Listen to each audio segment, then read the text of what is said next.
Negativity का basic electronegativity का basic मतलब ये है कि जब आप एक कोवेलेंट बॉन्ड बनाते हैं तो उस कोवेलेंट बॉन्ड में आपके पास क्या होता है,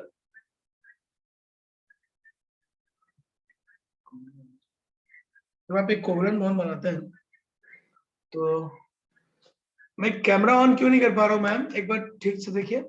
मैं ही हूं ना होस्ट। हाँ हो गया, ठीक है। सो मैं ये बोल रहा था कि इलेक्ट्रोनेगेटिविटी का जो बेसिक्स है उसको हमको समझना। इलेक्ट्रोनेगेटिविटी की बेसिक्स ही यही है कि जब आप एक कोवेलेंट बॉन्ड बनाते हैं, राइट, तो कोवेलेंट बॉन्ड बनाने में अगर एक की इलेक्ट्रोनेगेटिविटी कम है, एक की इलेक्ट्रोनेगेटिविटी ज्यादा है, तो इलेक्ट्रोनेगेटिविटी का बेसिक मतलब ही यही है कि एक जो है कोवेलेंट बॉन्ड के बॉन्ड पेयर को अपनी ओर खींचे। जो कोवेलेंट बॉन्ड के बॉन्ड पेयर को अपनी ओर खींचेगा, ठीक है, जो भी कोवेलेंट बॉन्ड के बॉन्ड पेयर को अपनी ओर खींचेगा उसकी इलेक्ट्रोनेगेटिविटी हम कहते हैं कि ज्यादा है। हम स्क्रीन शेयर नहीं कर रहे, 1 मिनट दो, अभी शेयर करें। सो उसकी जो इलेक्ट्रोनेगेटिविटी होती है हम कहते हैं ज्यादा। सो बेसिक यही है, यही जो शुरू है। सो जब कभी दो इलेक्ट्रोनेगेटिव एलिमेंट्स जिनकी इलेक्ट्रोनेगेटिविटी अलग अलग है, अगर वो हमारे पास आएगा एक साथ, वो कोवेलेंट बॉन्ड बनाते दिखेंगे, तो उसी को हम लोग बोलते हैं कि वहां पे पोलैरिटी हो गई, बस और कुछ नहीं है। सो पोलैरिटी वर्ड का बेसिक मतलब है कि जब एक कम इलेक्ट्रोनेगेटिव एलिमेंट और एक ज्यादा इलेक्ट्रोनेगेटिव एलिमेंट मिलते हैं, जो कम इलेक्ट्रोनेगेटिव एलिमेंट होता है उनकी इलेक्ट्रोनेगेटिविटी कम होती है, तो उसके बॉन्ड पेयर को जो दूसरा वाला होता है वो अपनी तरफ खींच रहा होता है। सो हमको ये ध्यान रखना है कि जिसकी इलेक्ट्रोनेगेटिविटी ज्यादा है वो इसलिए ज्यादा है क्योंकि वो इलेक्ट्रॉन पेयर को अपनी ओर खींच सकता है, और जिसकी इलेक्ट्रोनेगेटिविटी कम है वो इसीलिए कम है क्योंकि उसके इलेक्ट्रॉन नेगेटिविटी उसके इलेक्ट्रॉन को खींचा जा सकता है, राइट। सो अपना पूरा जो इंडक्टिव इफेक्ट है वो डिपेंड है इसी बात पे कर रहा है कि आप इलेक्ट्रॉन को अपनी ओर पुल कर पाते हो कि पुश कर पाते हो। हाँ मैं शेयर कर रहा हूँ। सो मैं आपसे वही यहाँ पे कहना चाह रहा था, जितनी भी चीजें आएंगी, जो भी हम लोग यहाँ पे उसके बारे में बातें करेंगे, डिस्कशन करेंगे, वो हमारे इसी बात पे बेस्ड है, और मैं उसी चीज को अब शुरू कर रहा हूँ। सब लोग ध्यान देंगे, क्लियर। तो आगे चल के भी जब हम इस तरह की कोई बात करेंगे, कुछ भी डिस्कशन कर रहे होंगे, तो मेन होगा हमारा, मेन जो चीज जो हम पढ़ने जा रहे हैं वो हमारा है इलेक्ट्रोनेगेटिविटी। काफी कुछ हम इलेक्ट्रोनेगेटिविटी पे डिपेंड करते हैं और उस हिसाब से काम चलते हैं। चलो बढ़ते हैं आगे। अब देखो इसी चीज को एक बार एक एक करके हम सब डिस्कशन करें। सो लास्ट जो लेक्चर था उसमें मैंने यही बात समझाई थी कि आपको शुरू ये करना है कि आपके पास कार्बन है, एक बड़ा सा चेन है, उस चेन में आपने एक ग्रुप लाया और इसके ऊपर जो डेल्टा प्लस आया, इसके ऊपर जो डेल्टा माइनस आया, इसी को पोलैरिटी कहते हैं, बस और कुछ नहीं, ठीक है। और ये पूरा इंडक्टिव इफेक्ट इसी पोलैरिटी का है। तो पोलराइजेशन का मतलब सबको समझ में आ रहा होगा, चार्ज का जो डेवलपमेंट है वही पोलराइजेशन, ठीक है। हाँ एक्स मतलब हैलाइड ग्रुप, सही है, हैलाइड। सो चार्ज का जो यहाँ पे जब भी चार्ज बनेगा ना उसको हम लोग बोलेंगे चार्ज बन रहा है, मतलब वी कैन से इट कि वो पोलराइजेशन। और कोई बड़ी बात नहीं है इसमें, ऐसा कुछ नहीं है कि आपको नहीं समझ में आएगा, आई एम श्योर सबको समझ में आएगा। हम बढ़ते हैं आगे। सो मैंने लास्ट लेक्चर में आप सबको भी ये बताया था कि इफेक्ट क्या होता है, इंडक्टिव इफेक्ट क्या होता है, और पूरा ध्यान इस पे दिया था कि दो चीजों पे फोकस किया, एक जो इलेक्ट्रॉन पुल करता है, एक जो इलेक्ट्रॉन पुश करता है। उसे मैंने पूरा लिस्ट बताया था कि कौन कौन इलेक्ट्रॉन पुल करता है, कौन कौन इलेक्ट्रॉन पुश करता है। तो इलेक्ट्रॉन पुल करने के लिए मैंने बताया था ऑल फंक्शनल ग्रुप, जितने भी फंक्शनल ग्रुप है ना वो सब इलेक्ट्रॉन पुल करते हैं, और जितने भी कम इलेक्ट्रोनेगेटिव एलिमेंट है वो पुश। तो अपने को याद रखना है ये वर्ड्स जो हम ले रहे हैं, वर्ड है पुल और दूसरा वर्ड है पुश। पुल का मतलब है इलेक्ट्रॉन को विड्रॉ करना, ये दोनों वर्ड हम ध्यान रखेंगे। पुल का मतलब है इलेक्ट्रॉन विड्रॉ,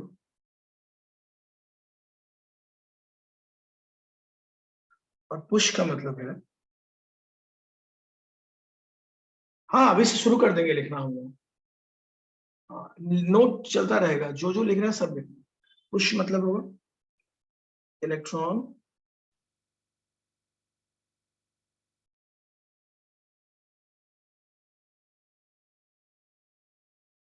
जब भी हम पुल वर्ड यूज करेंगे इसका मतलब होगा कि मैं बात कर रहा हूँ इलेक्ट्रॉन विड्रॉ का। पुश मतलब हो गया, पुल मतलब हो गया इलेक्ट्रॉन विड्रॉइंग, और पुश मतलब हो गया इलेक्ट्रॉन डोनेटिंग। ये जो पुल वर्ड है ये तब होता है जब माइनस आई इफेक्ट, और पुश वर्ड तब हम लोग यूज करते हैं जब प्लस आई इफेक्ट। ध्यान रखेंगे इसमें दो चीजें हैं, पुश एंड पुल। सबको क्लियर? अब जल्दी से मन में ये लाना है कि कौन कौन पुश करेगा। तो बोलेंगे ऑल अनायंस पुश करेंगे, ऑल अल्काइल इफेक्ट पुश करेंगे, और कौन कौन पुल करेगा बताओ? सारे फंक्शनल ग्रुप, कैटायंस, जो इलेक्ट्रॉन डेफिशिएंट है, जिसकी लिस्ट मैंने लास्ट लेक्चर में आप लोगों से शेयर की सब। हाँ वही वही वही चीजें। चलो अब मैं मेन पार्ट की तरफ चल रहा हूँ। ये वर्ड याद रखेंगे दो, तो हमारा काम काफी आसान हो जाएगा। एक है पुल, दूसरा है पुश। इसको नहीं भूलना, ये आता रहेगा हमारे पास, ठीक है? अब हम इंडक्टिव समझ गए हैं क्या है, वो हमको क्लियर है। अब उससे बड़े इंपॉर्टेंट पार्ट की तरफ हम चलेंगे और आज सीखेंगे एप्लीकेशंस। चलो सब लोग हेडिंग दो और लिखो एप्लीकेशन और फटाफट लिखेंगे इंडक्टिव इफेक्ट। चलो लिखो, फटाफट लिखो एप्लीकेशन ऑफ इंडक्टिव इफेक्ट, जो हमारा नेक्स्ट हो।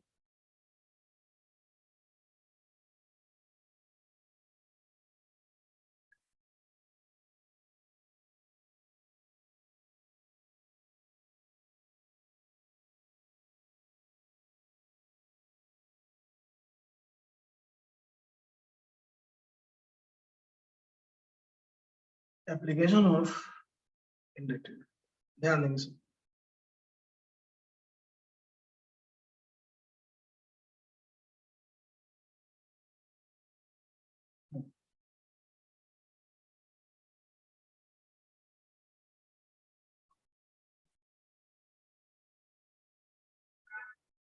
अब एप्लीकेशन ऑफ इंडक्टिव इफेक्ट जो हम शुरू करने जा रहे हैं, उसमें एक एक करके सारी चीजें आएंगी और हम उसके और सबसे पहला जो वर्ड है जिसकी तरफ हम बढ़ रहे हैं, लिखो पहले। सबसे फर्स्ट है स्टेबिलिटी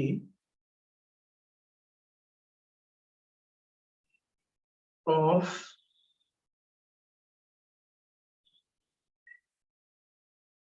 ऑर्गेनिक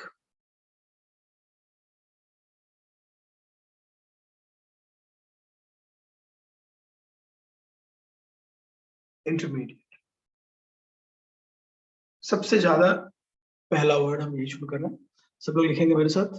हम लिखने पढ़ने जा रहे हैं इंडक्टिव ऑफ, हाँ अब हम लोग सीखने जा रहे हैं एप्लीकेशन ऑफ इंडक्टिव इफेक्ट, और इसमें सबसे पहले हम सीखने जा रहे हैं स्टेबिलिटी ऑफ ऑर्गेनिक इंटरमीडिएट्स। चलो ध्यान देते हैं।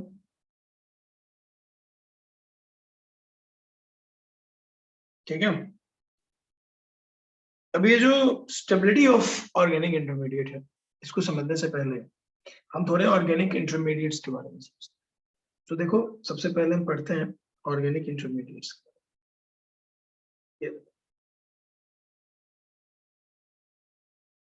पहले तो ये समझना है कि ऑर्गेनिक या इंटरमीडिएट्स होते क्या। तो पहले देखो, इंटरमीडिएट्स वो होते हैं ना जो रिएक्शन के बीच में बनते हैं और रिएक्शन के बीच में ही खत्म हो जाते हैं। जैसे मान लो एक रिएक्टेंट है, एक प्रोडक्ट है, तो रिएक्टेंट है, प्रोडक्ट है, उसके बीच में बना और बीच में ही खत्म हो गया, उसको ही हम लोग कहते हैं ऑर्गेनिक इंटरमीडिएट। ठीक है, ऑर्गेनिक इंटरमीडिएट्स में हमको ये समझना है कि जो रिएक्शन के बीच में बना, बीच में खत्म हो गया, उसको हम इंटरमीडिएट कहते हैं, और इस पे ध्यान देते हैं। अब देखो,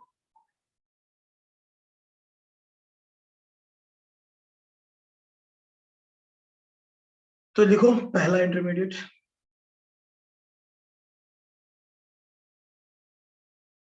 फर्स्ट इंटरमीडिएट सबटॉपिक, फर्स्ट जो इंटरमीडिएट होता है ऑर्गेनिक में वो होता है सबटॉपिक।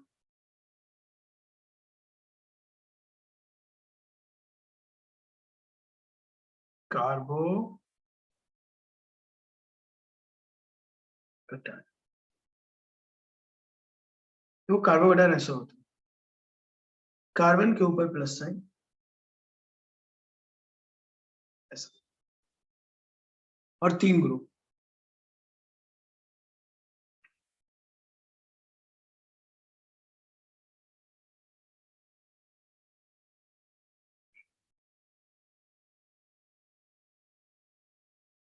मैंने ऊपर कुछ नहीं लिखा भाई, बस इतना लिखा था। हाँ बताओ, तो बताओ, सुनो तो, लास्ट स्लाइड में मैंने ऐसा कुछ नहीं लिखा है। रिलैक्स रिलैक्स, बताओ। लास्ट स्लाइड में हमने ऐसा कुछ नहीं लिखा है, इसके लिए दोबारा पढ़ना पड़ेगा। नहीं कहाँ चला गया, एक मिनट यार, ये व्हाइट बोर्ड मैं आज यूज कर रहा हूँ थोड़ा सा, मतलब सैमसंग पे यूज करता हूँ। देखो लास्ट में मैंने सिर्फ लिखा था ऑर्गेनिक इंटरमीडिएट्स, कार्बनेज ऑर्गेनिक इंटरमीडिएट्स। मैंने कहा था कि इंटरमीडिएट वो होते हैं जो रिएक्शन के बीच में बनते हैं, बीच में खत्म होते हैं। तो एक ही वर्ड लिखा था, पहले लिखा था एप्लीकेशन ऑफ, लिख लो, पहले लिखा था, हाँ इंटरमीडिएट, मैंने लिखा, पहला वर्ड लिखा था application of organic intermediate, application of inductive effect. उसमें पहला लिखा है स्टेबिलिटी ऑफ ऑर्गेनिक इंटरमीडिएट्स, लिख लो स्टेबिलिटी ऑफ ऑर्गेनिक इंटरमीडिएट्स। उसमें पहला लिखवा रहा हूँ कार्बोकटायन। कार्बोकटायन पहला ऑर्गेनिक इंटरमीडिएट है। इंटरमीडिएट्स क्या होता है वो समझ लो। इंटरमीडिएट मतलब जो बीच में ही बनेगा, बीच में ही खत्म होगा। लेट्स से हम ए से सी बना रहे हैं, बीच में बी बना, फिर बी से सी बना। ए जो है हमारा ये रिएक्टेंट, और ये मान लो प्रोडक्ट, ठीक है। ये जो बी है हम इसको कह सकते हैं इंटरमीडिएट।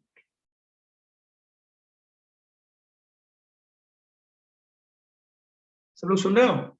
इंटरमीडिएट मतलब जो बीच में बना, बीच में ही खत्म।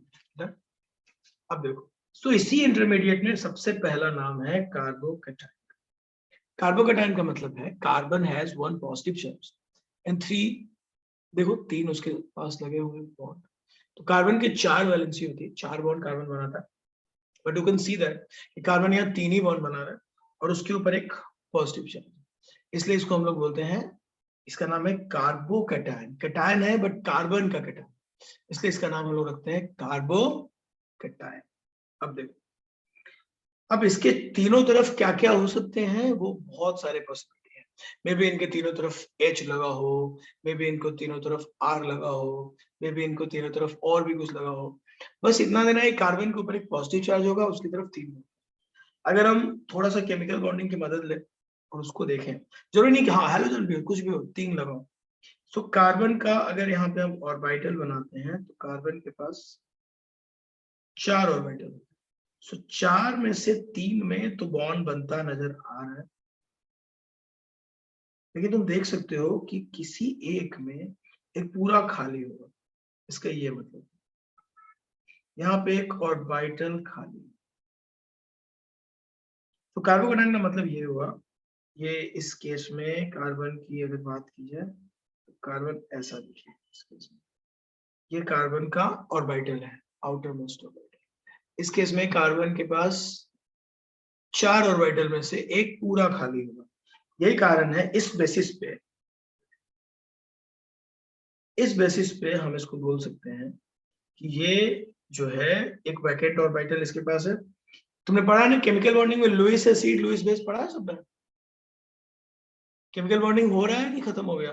हाँ नहीं पढ़ा, अच्छा धीरे धीरे पढ़ोगे, कोई बात नहीं। सो जिसके पास भी वैकेंट ऑर्बिटल होता है ना, उसको हम लोग लुईस एसिड कहते हैं, बिल्कुल सही बात।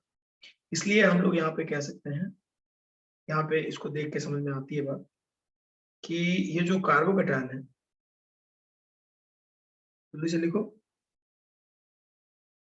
समझ में आता है कि carbocation has 1 vacant orbital.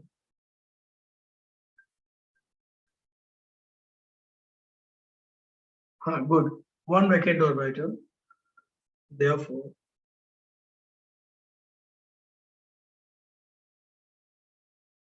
we can call it, therefore we can call it Lewis acid. जिन्होंने नहीं पढ़ा उनको भी परेशान होने की जरूरत नहीं है, पढ़ाया जाएगा उनको, परेशान नहीं होना, भी तो लिख लो, we can call it Lewis acid. और ये बात भी क्लियर समझ में आ रही है कि जिसके पास भी लुईस एसिड है वो जो होगा वो इलेक्ट्रॉन डेफिशिएंट. तो देख लो,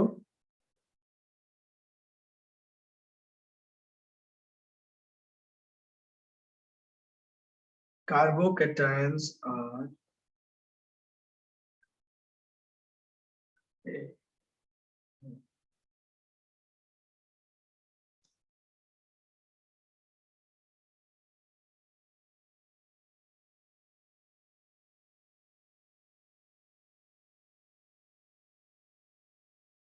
ये नोट हो गया था लास्ट वाला यार, कुछ कैप सा क्यों.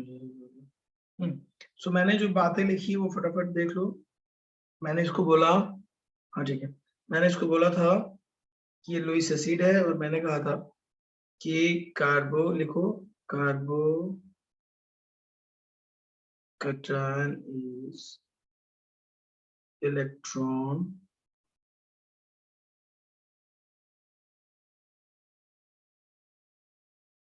deficient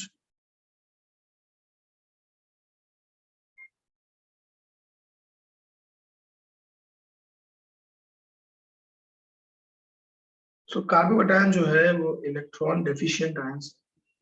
जब भी मैं इसको करता हूँ पूरा गैप क्यों लेता है, मैं इसको ठीक करता हूँ यार, ये कुछ मैं दूसरा यूज करूँ इसको. एक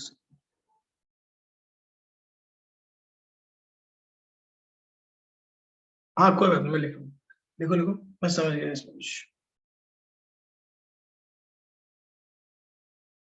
हाँ मैं लिख देता हूँ, कोई दिक्कत, लिखो.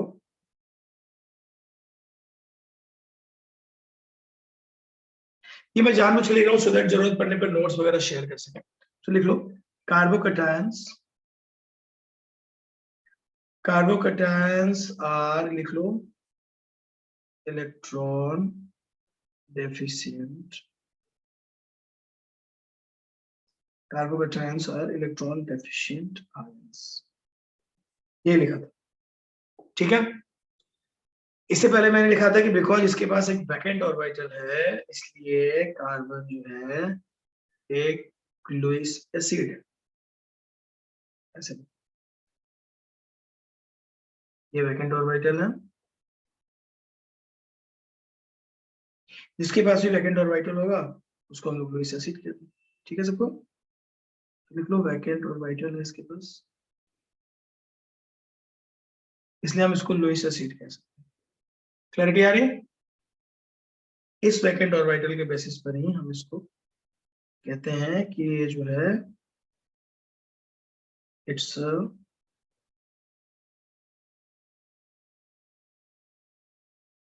Lewis acid. चलो ये तो बात किया, तभी मैंने एक इंपॉर्टेंट बात लिखा इस पे गौर करो. ये जो है इलेक्ट्रॉन डेफिशिएंट. अब देखो दो चीजें होती हैं केमिकल रिएक्शन कराने के लिए, दो चीजें होती हैं.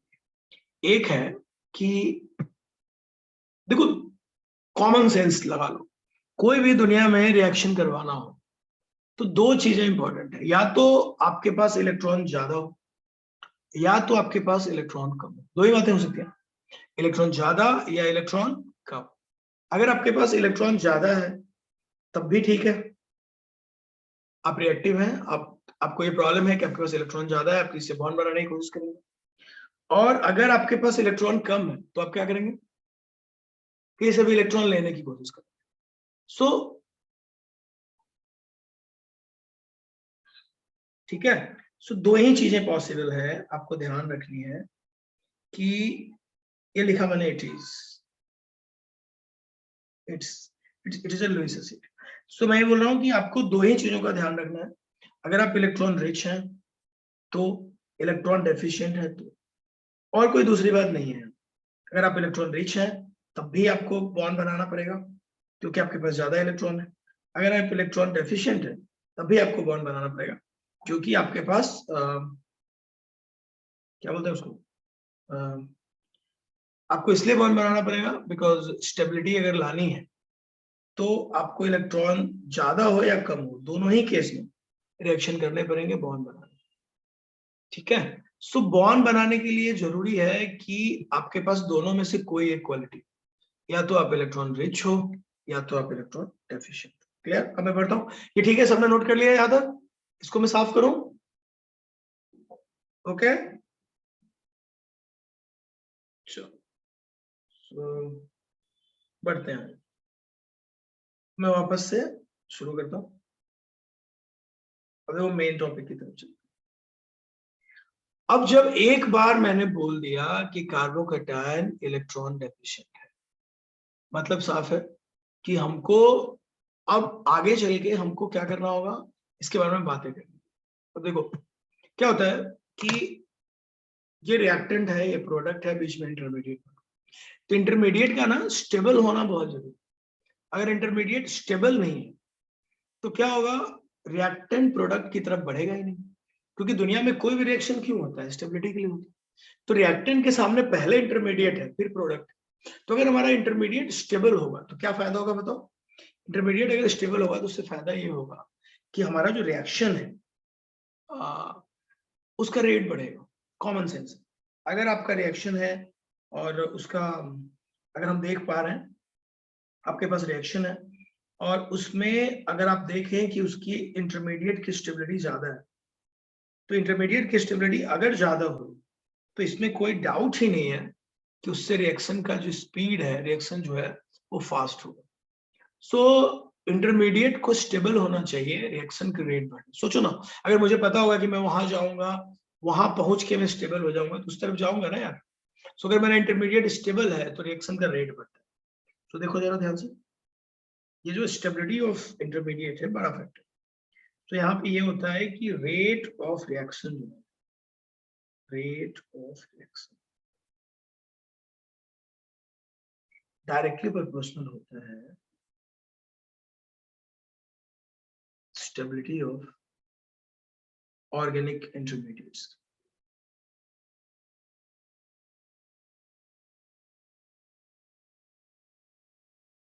इसका मतलब ये हुआ कि आगे चल के हमें इस बात को देखना पड़ेगा कि अगर मेरा कार्बोकैटायन स्टेबल है तो अच्छी बात है, अगर अनस्टेबल है तो उससे रेट कम हो जाएगा। तो रिएक्शन रेट को काफी हद तक अफेक्ट करता है कार्बोकैटायन की स्टेबिलिटी या जो भी हमारे पास ऑर्गेनिक इंटरमीडिएट। अब इसके बारे में थोड़ी सी बात कर लेते हैं, इसकी स्टेबिलिटी के बारे में, इसकी कहानी के बारे में। तो क्या क्या होगा, सबसे पहले यहाँ से सीखना शुरू करें। सब लोग ध्यान दो, इसमें क्या क्या होता है। अब हमको ये डिसाइड करना है कि भैया ये जो है इलेक्ट्रॉन, ये इलेक्ट्रॉन रिच है नहीं है इलेक्ट्रॉन डेफिशिएंट, मतलब इसको इलेक्ट्रॉन की नीड है। तो इसके चारों ओर हमें कैसे लोग लगाने चाहिए बताओ? इसको इलेक्ट्रॉन की नीड है, ये इलेक्ट्रॉन डेफिशिएंट है, इसके तीनों तरफ हमें कैसे लोग लगाने चाहिए? दो चॉइस है हमारे पास, या तो हम इलेक्ट्रॉन रिच लगा दें या तो हम इलेक्ट्रॉन डेफिशिएंट लगा दें। तो ये बेचारा डेफिशिएंट है, तो इसके चारों तरफ कैसे लोग लगाओगे बताओ? देखो कितने लोगों का जवाब आ रहा है, बहुत अच्छा, इलेक्ट्रॉन रिच। हमको इलेक्ट्रॉन रिच लोगों को लेके आना। और इलेक्ट्रॉन रिच कौन होते हैं? जो पुशिंग होते हैं।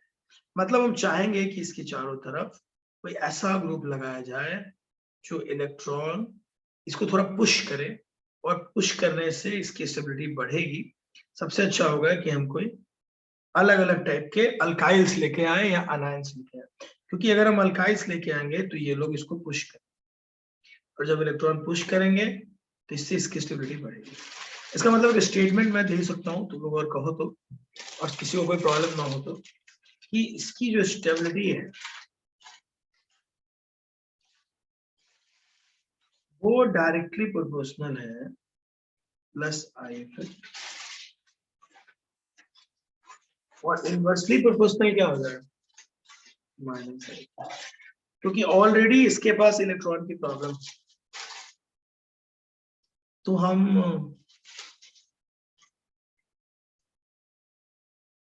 ऑलरेडी इसके पास इलेक्ट्रॉन रिच है, इलेक्ट्रॉन डेफिशिएंट है, तो ऐसे में हमें कोई पुल वाले लोग नहीं चाहिए।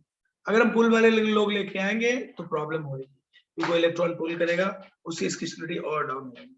सो अगर मुझे स्टेबिलिटी बढ़ानी है तो नो डाउट मुझे इसमें प्लस आई इफेक्ट के लोग जाने पड़ेंगे और माइनस आई से बचाना। बोलो सबको क्लियर है?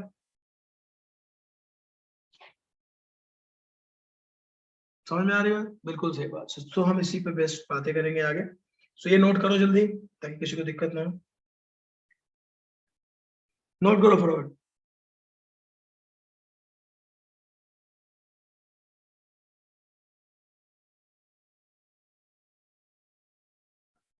सबने लिख लिया?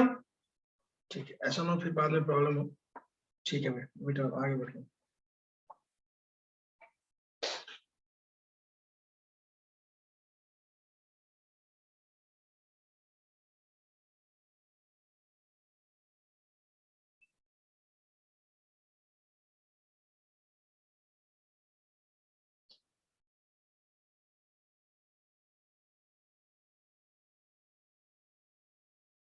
ओके, अब सुनो, ध्यान से सुनो सब लोग।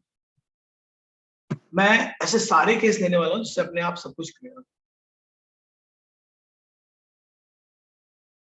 सो मैंने ये कहा अभी अभी आपके साथ, मैंने एक बात शेयर की कि ये जो अपना कार्बोकैटायन है, ठीक है, ये जो अभी अभी हमने सीखा कार्बोकैटायन, सब लोग देखिए प्लीज,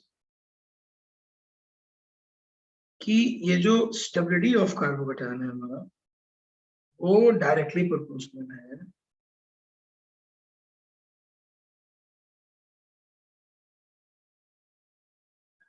ये जो स्टेबिलिटी ऑफ कार्बोकैटायन है वो डायरेक्टली प्रोपोर्शनल है प्लस आई इफेक्ट के और इनवर्सली प्रोपोर्शनल है माइनस। ठीक है सबको? जितना ज्यादा प्लस आई इफेक्ट लाएंगे उससे स्टेबिलिटी बढ़ेगी और जितना ज्यादा माइनस आई इफेक्ट उससे स्टेबिलिटी घटेगी। रीजन ये है, रीजन वही है क्योंकि कार्बन पे ऑलरेडी इलेक्ट्रॉन की, हमको ऐसे लोग चाहिए जो इससे पुश करें। ठीक है, और दोनों आगे तो देखेंगे उसमें कि रिजल्टेंट क्या रहा, बट जनरली एक बात तो बोल ही सकते हैं ना कि जितने पुश वाले लोग हो गए उससे स्टेबिलिटी बढ़ेगी, पुल वाले लोग होंगे तो स्टेबिलिटी घटेगी। चलो बात है। अब देखो यहाँ पे, अब इसका कंपेयर कर लेते। देखो जब इसके साथ 3 आर ग्रुप लगाते हो ना तो इसको बोलते हैं 3 डिग्री। ये टर्शियरी, देखो ऐसे लिखते हैं सर, इसको टर्शियरी कार्बोकैटायन। ठीक है, सब लोग लिखते चलो, ये टर्शियरी कार्बोकैटायन है, ये स्टेबल होता है 2 डिग्री से ज्यादा। जब इसके साथ हम 2 आर लगाते हैं तो इसको बोलते हैं 2 डिग्री, मतलब सेकेंडरी। और फिर ये सबसे कम होता है 3 डिग्री।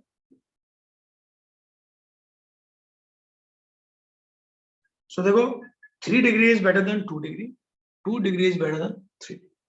ये टर्शियरी है, सेकेंड वाले को हम लोग बोलेंगे कि ये सेकेंडरी है, और ये जो है ये प्राइमरी।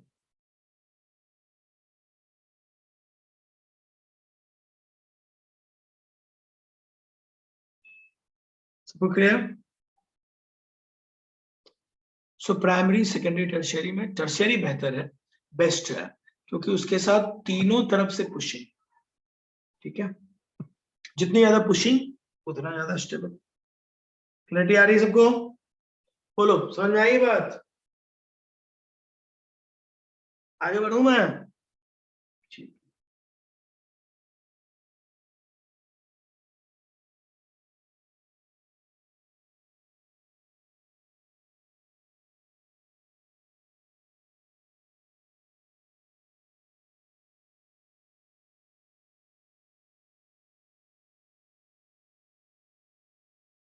अब देखो ध्यान से सुनना मेरी बात। हाँ सही बता, जितना ज्यादा पुश होगा स्टेबिलिटी बढ़ेगी, जितना ज्यादा पुल होगा स्टेबिलिटी घटेगी। ये कार्बोकैटायन के केस में।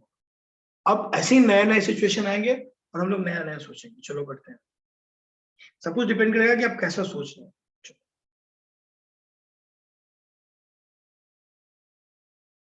अभी आ गया ना स्क्रीन, क्यों परेशान हो? ये आ गया।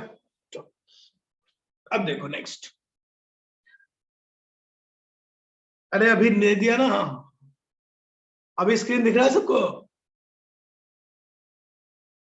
चलो अब ध्यान दो यहाँ पे सब।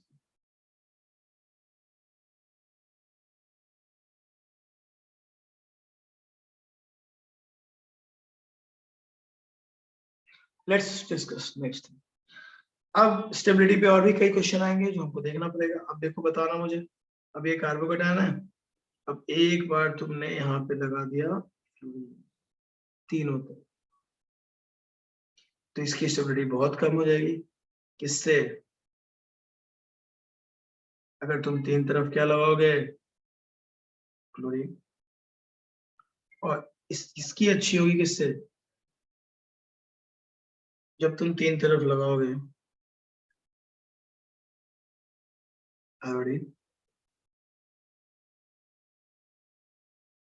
सो ये तो कॉमन सेंस है, हेलोजन से हमको होगी प्रॉब्लम। तो ये हमारा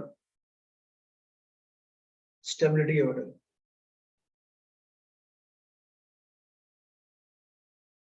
हाँ फ्लोरीन एकदम परेशान कर देगा, पूरा ही खींच लेगा। ठीक है,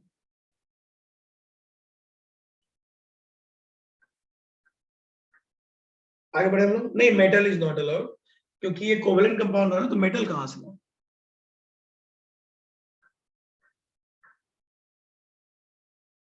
ओके, मैं सिर्फ ये कह रहा हूँ रोहित, ध्यान दो, मैं सिर्फ ये कह रहा हूं कि इसके ऊपर ना इलेक्ट्रॉन डेंसिटी, इसके ऊपर ना इलेक्ट्रॉन कम है, इसके ऊपर एक पॉजिटिव चार्ज। तो अपने को ये ध्यान रखना है कि अगर यहाँ पे पॉजिटिव चार्ज है तो इसको इलेक्ट्रॉन की खुद ही प्रॉब्लम। अगर इलेक्ट्रॉन को खुद ही प्रॉब्लम है तो हाँ, पिछली बार एग्जाम्पल में जो आर लिखा था ना, आर का मतलब अल्काइल होता है, ये मैं बोल चुका हूँ। सो मैंने ये बोला था कि अगर ये इलेक्ट्रॉन, चार्ज कैसे आया? चार्ज आता है ना, कई बार चार्ज आता है, हम पढ़ेंगे आगे, मैं तुम्हें सिखाऊंगा। कई बार ऐसा होता है कि हैलोजेंस या जो कंपाउंड होते हैं ना, वो सिस्टम से लीव कर जाते हैं पूरी तरह से। जब सिस्टम से पूरी तरह से लीव होते हैं ना, चार्ज आता है, ये हम सीखेंगे, डोंट वरी। चार्ज आता है कोवलेंट में भी, हम आगे पढ़ने वाले हैं फिजन एंड फ्यूजन। इनफैक्ट तुमको पढ़ाया गया होगा, तुम नोट्स, सर ने पढ़ाया होगा तुमको स्टार्ट में जो जीओसी शुरू हुआ होगा, फिजन एंड फ्यूजन पढ़ेंगे, मैं आगे बताऊंगा। सो ब्रेकिंग भी होती है, और ब्रेकिंग में हो सकता है कि किसी के ऊपर पॉजिटिव चार्ज है। और अच्छा तुम न्यू बैच हो, कोई बात नहीं रोहित, धीरे धीरे समझेंगे। अभी के लिए मान लो कि चार्ज कोवलेंट में भी आता है, जरूरी है कि लीव करने वाला कौन। ठीक है, अभी मैं सिर्फ ये बता रहा हूँ कि कार्बन के ऊपर एक पॉजिटिव चार्ज है, कार्बन के ऊपर पॉजिटिव चार्ज है, इसका एक रीजन है, और अभी किसी ने इसका इलेक्ट्रॉन पेयर लेके गया है। Okay, clear? सो ऐसे में इसको ऐसे लोगों की जरूरत है जो इसको इलेक्ट्रॉन दे। जैसे सबसे खतरनाक तरीके से इलेक्ट्रॉन फ्लोरीन खींचेगा, फ्लोरीन बहुत खींचेगा तो इसकी स्टेबिलिटी बहुत खराब हो जाएगी। फिर क्लोरीन खींचेगा। सो कुल मिला के मैं ये कहने की कोशिश कर रहा हूं कि जितना ज्यादा पुश करने वाले लोग आएंगे इसकी स्टेबिलिटी बढ़ेगी, और जितना ज्यादा पुल करने वाले लोग आएंगे इसकी स्टेबिलिटी घटेगी, बढ़ेगी। आई भी खींचेगा, कम खींचेगा as compare to chlorine and fluorine. हम यहाँ कंपेयर की बात कर रहे हैं, राइट? सबसे अच्छा फ्लोरीन ज्यादा अपने को खींचेगा, एंड हाँ आई थोड़ा सा वीक है as compare to chlorine. Okay, Vansh क्या कह रहे हो? हाथ उठा रहे हो, बोलो। मैंने पिछली बार ये नोट्स लिखवा दिया था कि कौन लोग इलेक्ट्रोपॉजिटिव हैं, ये पूरा स्टोरी बता दिया। All alkyl groups and all anions group, उसको ही हम प्लस आई इफेक्ट मानते हैं, बाकी सब माइनस आई है। तो प्लस आई से होगा फायदा, माइनस आई से होगा नुकसान, बस इतना ही सोचना है। सो इलेक्ट्रोपॉजिटिव वगैरह बातों में नहीं आना, हम आपको लिस्ट लिखवा चुके हैं, आप प्लीज उसको रेफर करो, उसको देखो। ऑल प्लस आई इफेक्ट करने वाले लोग जो हैं वो सिर्फ अल्काइल्स हैं, और कौन है? अनायंस। दैट्स इट, बढ़ते हैं। अब देखो, अब नेक्स्ट क्वेश्चन लिखवा रहा हूँ, ऑर्डर बताना है सबको, स्टेबिलिटी, सबको स्टेबिलिटी ऑर्डर बताना है। मैं क्वेश्चन लिख रहा हूँ।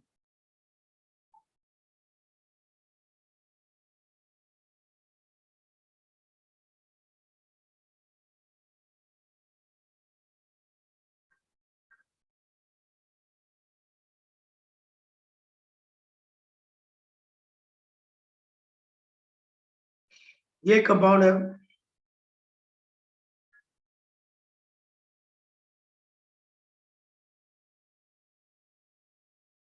ये दूसरा कंपाउंड है, इसको कहते हैं कंपाउंड नंबर 1, इसको नाम देते हैं कंपाउंड नंबर 2, और लेना है कंपाउंड नंबर 3।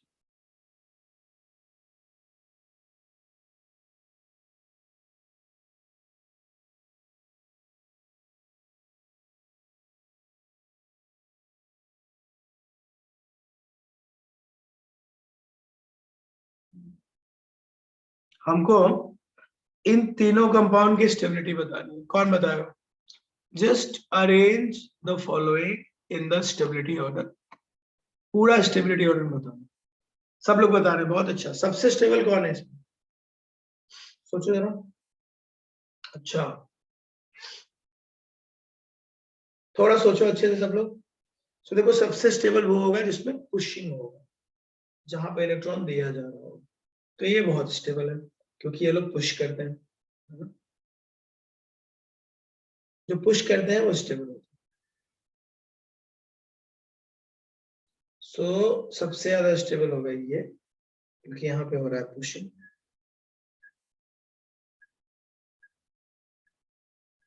यहाँ पे दिक्कत क्या है, यहाँ पे पुशिंग हो रहा था बस Cl आ गया, Cl minus I effect sugar, और ये Cl भी माइनस आई इफेक्ट शुगर। देख लो ध्यान से।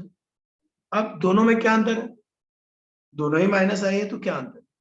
अंतर ये है, अंतर छोटा सा है, उसको समझने की जरूरत है। अंतर ये है कि ये भी पुल करेगा, ये भी पुल करेगा, बट पहला वाला, इसमें सेकेंड में जो क्लोरीन है ना वो पास है, थर्ड में जो क्लोरीन है वो थोड़ा दूर है।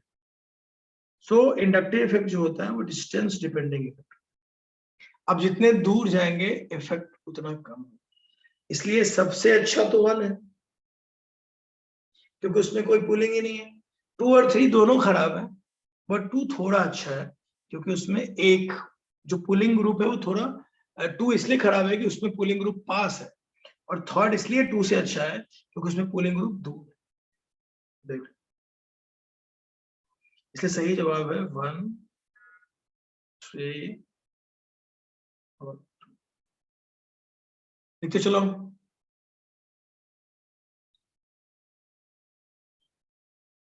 इसको ब्रांचिंग नहीं बोलते हैं, ब्रांचिंग तब होता है जब कार्बन को ऐसे लगाते हैं, क्लोरीन ऐसे लगाने से ब्रांचिंग नहीं होती, कार्बन को जब बीच में कहीं लगाएंगे ना तो ब्रांचिंग। ठीक है, दिस इज नॉट ब्रांचिंग। तो सही जवाब है 1 3 से बड़ा है और 3 2 से। ठीक,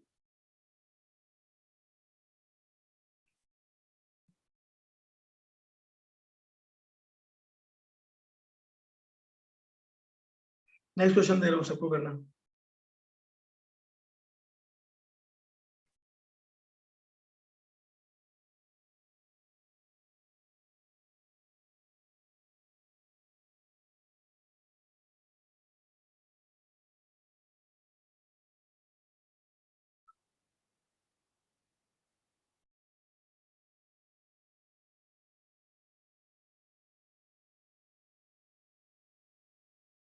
ए, ये बी है,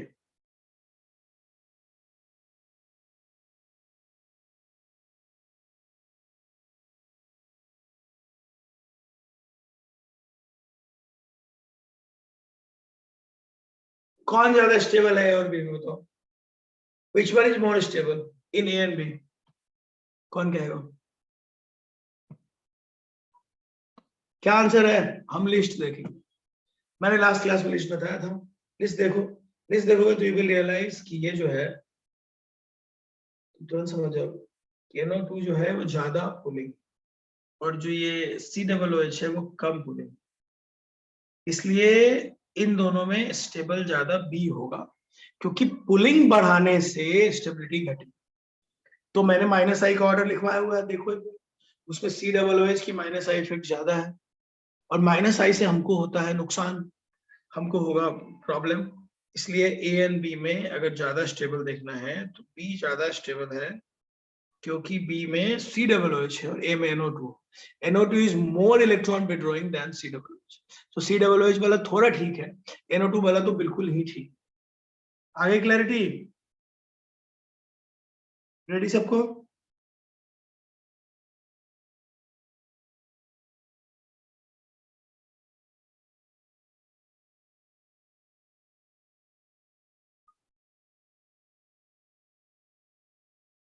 नेक्स्ट, यहां तक तो सबको समझ में आ रहा है। अब बढ़ते हैं अगला क्वेश्चन।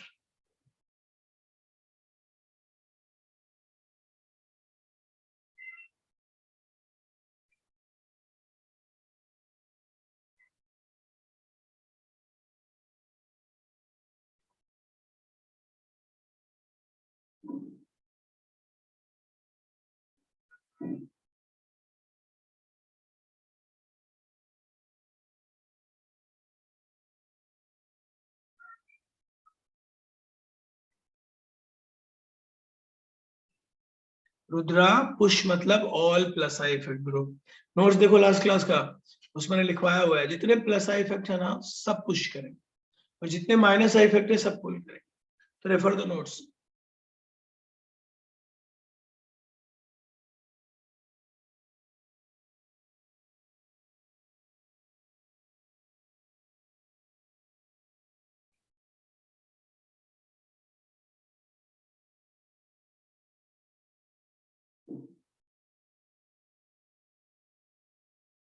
दिस इज वन,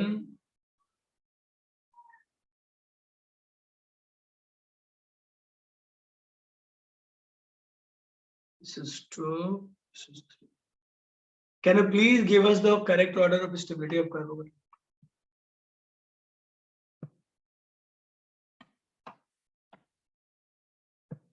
चलो, इसमें पुश और पुल का करेक्ट ऑर्डर बता सकते हो?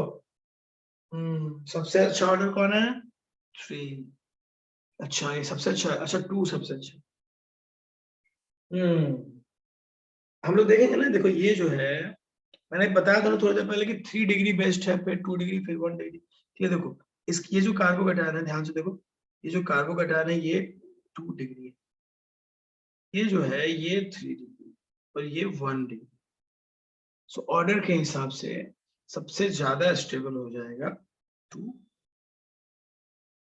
फिर होगा 1, और फिर लास्ट में होगा।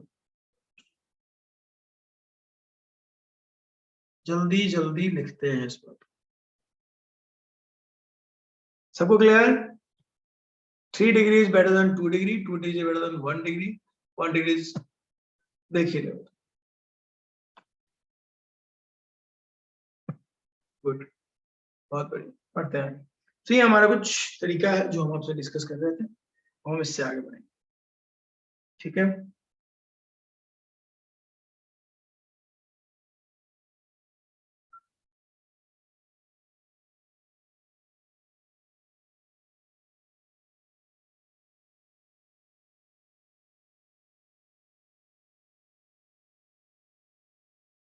नेक्स्ट, अब मैं आगे बढ़ रहा हूँ, सब लोग को ध्यान देते रहना है, कोई बातचीत नहीं करनी है, बट से सोचेंगे हम लोग फिर आगे बढ़ेंगे। ये था कॉमन तरीका, मैं आपको प्लस आई माइनस आई का डिफरेंस बता रहा हूँ, और ये चल रहा है। सो आपको क्या करना है, बेसिकली वो ऑर्डर याद रखना है, और उस पर ही हमारा काम होगा। एक सवाल और हो जाए।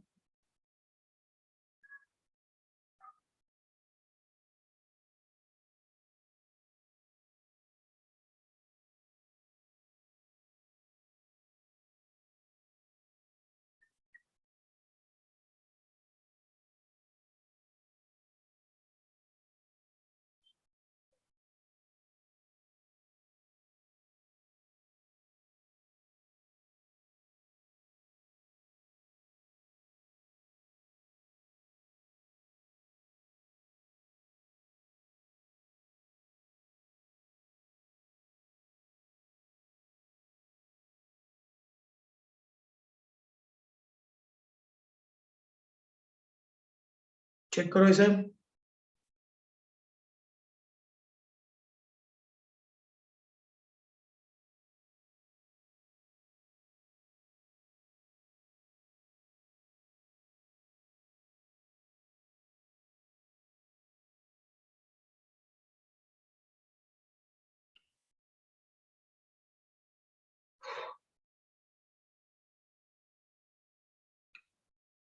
ध्यान देते हैं इस पे हम लोग। ये नया है, एकदम सिंपल है। स्ट्रक्चर पे ध्यान दो।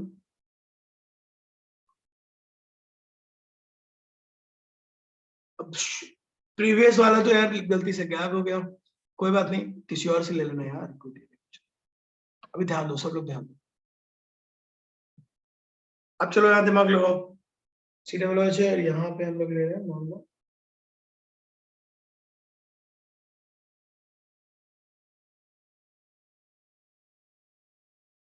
करेक्ट ऑर्डर बताओ सब लोग। ये 1 है, ये 2 है, ये 3 है, ये 4। आराम से लिखो। सबसे स्टेबल कौन? ऑर्डर देखो, मैंने ऑर्डर तुमको लिखवाया होगा। तुम लोगों ने ऑर्डर तो याद किया नहीं होगा ना, बदमाश हो। ऑर्डर देखो, मैंने लास्ट क्लास में लिखवाया था। लास्ट क्लास में ऑर्डर लिखवाया तो भाई देखो तो। सबसे स्टेबल कौन है, फिर उस हिसाब से देखो। मैंने ऑर्डर बताया हो, उसमें देखो सबसे आगे कौन। CHO साइनाइड में सबसे आगे कौन है?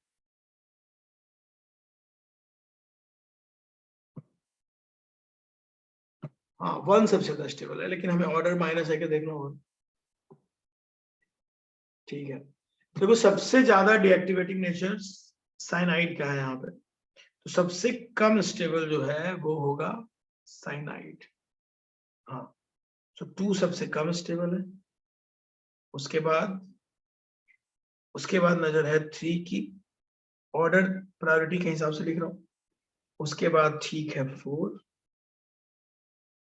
लेकिन सबसे जो अच्छा है,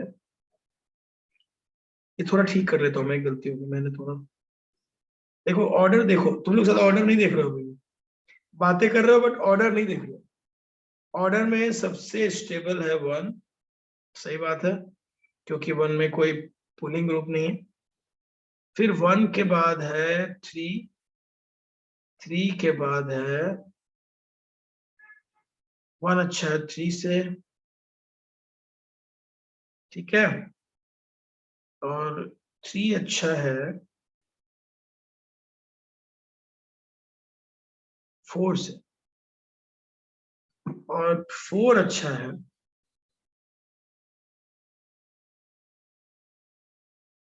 2 से। सो ये हो गया पूरा ऑर्डर। चेक कर लो सब लोग। 1 अच्छा है 3 से,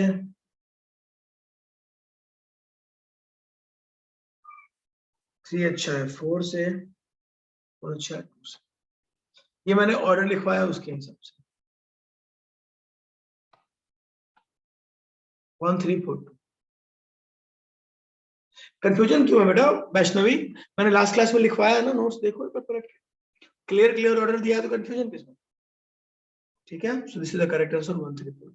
इसमें कंफ्यूजन करना ही नहीं है ना, क्योंकि मैंने लिखवाया है आपको। आपको खाली देख लेना है एक बार, उसको फॉलो करना है।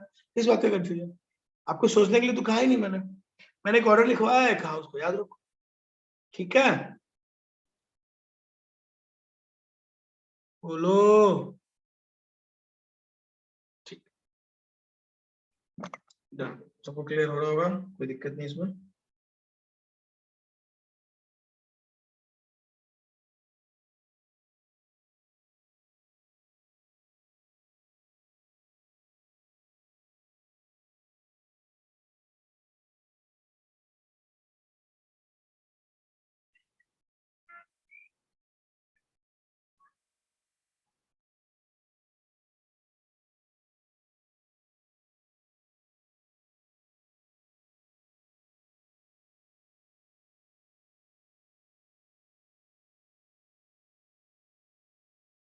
सब लोग ध्यान देंगे। अब अगला लिखते हैं दूसरा। सब लोग हेल्प करेंगे मेरी।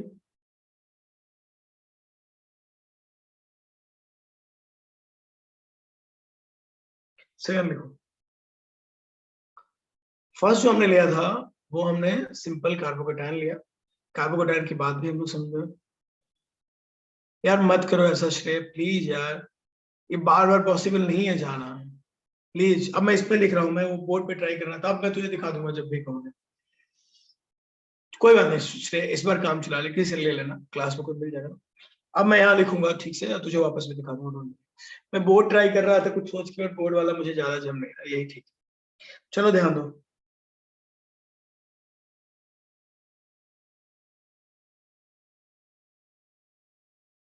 पूरा फोकस रखो ताकि ये सब छूटे वूटे का चक्कर हो। अच्छा कोई बात नहीं, अभी छूटेगा भी तो मैं वापस तो दिखा।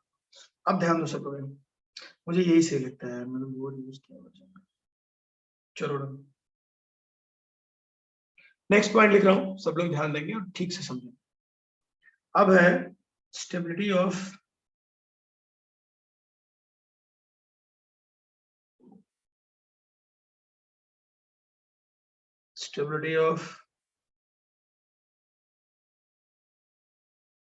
Carbon ion. समझ लो, अब है stability of carbon ion. Carbon ion क्या होता है? कार्बन के ऊपर नेगेटिव साइन, और ऐसे होते हैं 3 ग्रुप, इसको ही हम लोग कहते हैं carbon ion. This is second organic intermediate जो बीच में बनता है, बीच में खत्म हो। इसका जब ऑर्बिटल बनाओगे ना ऐसे,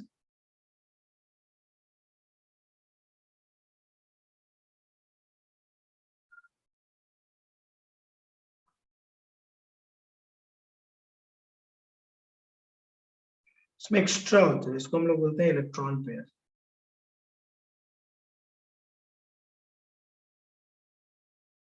यहाँ पे एक्स्ट्रा इलेक्ट्रॉन होता है, इसलिए कार्बन आयन है। किसी ने इसको अपना इलेक्ट्रॉन दिया है, कार्बन आयन होता है। इसके पास कोई अनपेयर्ड इलेक्ट्रॉन नहीं है, कोई खाली ऑर्बिटल नहीं है, उल्टा इलेक्ट्रॉन एक्स्ट्रा इलेक्ट्रॉन है इसके पास।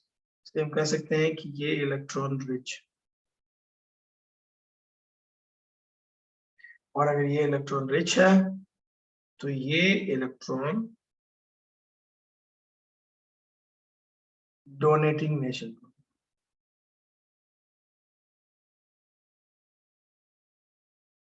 ठीक है। So stability of carbanion में क्या होगा? Already negative sign, already stable है।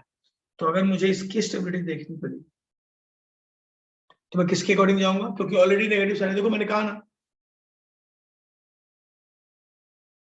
देखो मैंने तुमको कहा ना, एक बात क्लियर, किसी के ऊपर भी नेगेटिव चार्ज हो या पॉजिटिव चार्ज, अपने को ये बात समझना होगा कि दोनों ही केस में वो अनस्टेबल है। ऑफ कोर्स ये एक लुईस बेस है, नो डाउट, क्योंकि इसके पास इलेक्ट्रॉन पेयर है, लेकिन उससे कोई मतलब नहीं है, भले ही कुछ भी हो, इसके ऊपर एक्स्ट्रा इलेक्ट्रॉन तो है। देखो जिसके पास भी एक्स्ट्रा इलेक्ट्रॉन होगा वो अनस्टेबल होके रहेगा, उसकी रिएक्टिविटी बढ़ जाएगी। सो ये हम नहीं कह सकते कि ये रिएक्टिव नहीं होगा, रिएक्टिव ये भी होगा। अनस्टेबल है इसलिए रिएक्टिव होगा, नो डाउट, कोई इसको रोक ही नहीं सकता। सो ध्यान ये रखना है कि इसको हम लोग बोलते हैं लुईस बेस। इलेक्ट्रॉन रिच है, इलेक्ट्रॉन डोनेटिंग नेचर है, और ये इसका नाम लुईस बेस है। अब और क्या क्या काम की बातें हैं वो हमें,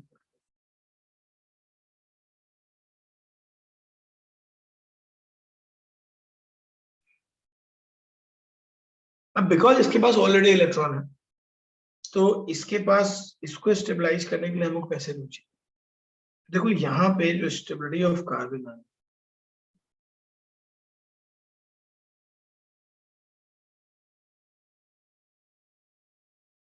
उसको लोग चाहिए, उसको ऐसे लोग चाहिए जो इलेक्ट्रॉन का जो उसके ऊपर जमा है जमघट, उसको थोड़ा कम करे। सो ये डायरेक्टली प्रोपोर्शनल होगा माइनस आई, और ये इनवर्सली प्रोपोर्शनल होगा प्लस। देखो कार्बोकेटायन की स्टेबिलिटी में डायरेक्टली हम इन्वॉल्व हैं, वैसे ही कार्बन आयन की स्टेबिलिटी भी होती है जो उसके उल्टे होती है। कार्बोकेटायन को इलेक्ट्रॉन रिच नहीं मानते, इसलिए उसको ऐसे लोग चाहिए जो पुश करें। यहाँ पे ये इलेक्ट्रॉन रिच है ऑलरेडी, इसलिए हमको ऐसे लोग चाहिए जो इलेक्ट्रॉन पुल कराए। देखो कार्बन आयन के कैसे है सिचुएशन, जैसे तुम्हारे घर पे ना इनकम टैक्स वालों की रेड पड़ी, ठीक है, हाँ बिल्कुल प्लस है। तुम्हारे घर पे इनकम टैक्स वालों की रेड पड़ी है, इसलिए तुम्हारे ऊपर नेगेटिव साइन। तो तुमको कैसे लोग अपने चारों तरफ चाहिए? कैसे लोग चाहिए? 2 तरह के लोग हैं तुम्हारे चारों तरफ। एक जो तुम्हारे इलेक्ट्रॉन को पुश करे और लो इलेक्ट्रॉन, एक वो जो तुम्हारे इलेक्ट्रॉन को लेके वहां से भागे। तो तुम्हारे ऊपर है ऑलरेडी नेगेटिव साइन, तुम ऑलरेडी हो इलेक्ट्रॉन डेफिशिएंट। तुमको अपनी स्टेबिलिटी बढ़ाने के लिए तुम किसके ऊपर डिपेंडेंट हो? हम डिपेंडेंट हैं ऐसे लोगों के ऊपर जो मेरे इलेक्ट्रॉन को कम करें, और मेरे इलेक्ट्रॉन को कम करेंगे माइनस आई इफेक्ट और प्लस आई। क्योंकि मेरे पास सूटकेस पड़े हैं, तो हमको तो ऐसे लोग चाहिए ना जो लेके पैसा भागे, क्योंकि इनकम टैक्स वाले घर पे है। अगर हमारा कोई दोस्त और पैसा लेके आएगा, क्या कहते हो, इनकम टैक्स वाले लेके जाएंगे कि नहीं आएंगे? साल चोर हो, तुम्हारे पास कहां से है? सो कहने का मतलब है कि हमको ये समझना पड़ेगा। हाँ ठीक है, मैं एक एग्जांपल दे रहा हूँ कि हमको अगर हमारे ऊपर नेगेटिव साइन है तो we need compounds which can remove electron from, ठीक है। हमको माइनस आई वाले चाहिए, ना कि प्लस आई। इसलिए यहाँ पे याद रखना है कि माइनस आई इफेक्ट देने से स्टेबिलिटी बढ़ेगी और प्लस आई देने से घटेगी। अच्छा देखो यहाँ ध्यान दो, अब अगर तुमने इसके ऊपर नेगेटिव साइन दिया है, अगर तुम 3 CH3 लगा रहे हो तो इसकी स्टेबिलिटी कम होगी एज कंपेयर टू 2।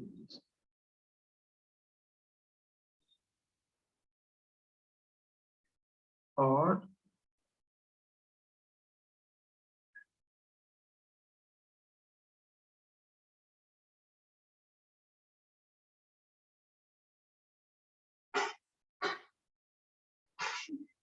सही जवाब है, यहाँ पे उल्टा ऑर्डर हो रहा है। 3 डिग्री छोटा है 2 डिग्री से और 2 डिग्री छोटा है 1 डिग्री से।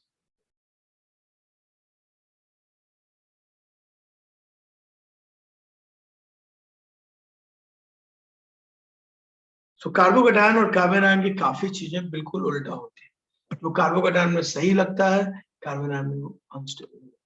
हाँ बिल्कुल बिल्कुल, लिख लो फटाफट।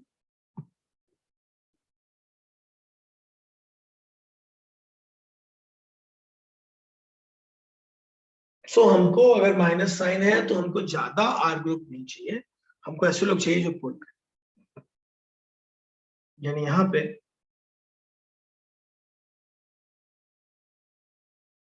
CF3 लेके चले जाएंगे तो इसकी स्टेबिलिटी एकदम से बढ़ जाएगी।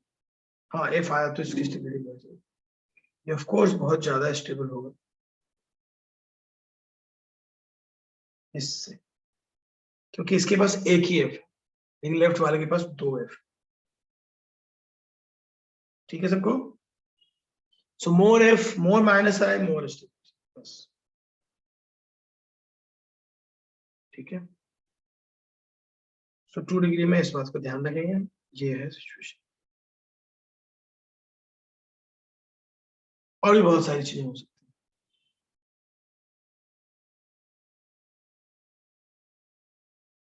ठीक है, एक ही बात है, फ्लोरीन अच्छा होगा क्लोरीन से, क्लोरीन अच्छा होगा आयोडीन से, कोई भी हो बात वही है, सबके सब खींचेंगे। हमको उसको ज्यादा स्टेबल बनाना पड़ेगा जिसके पास पुलिंग ज्यादा है। हमको पुलिंग की जरूरत है क्योंकि हमको इलेक्ट्रॉन को जो है, इलेक्ट्रॉन के ऊपर जो नेगेटिव साइन है उसको कम करना है, बस यही है। अगर वो कम हो गया तो हमारी स्टेबिलिटी बढ़ जाएगी। समझ में आ रहा है।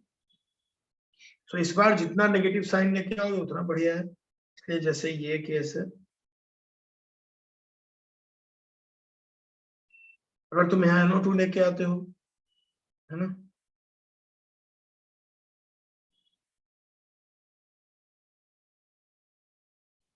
और इसके ऊपर नेगेटिव लगाया तो डेफिनेटली ज्यादा स्टेबल होगा।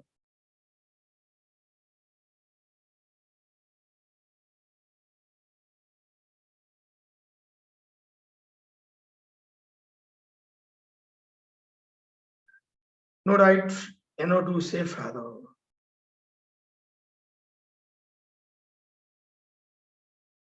क्लियर हो। हाँ कार्बन आयन है, कार्बन आयन,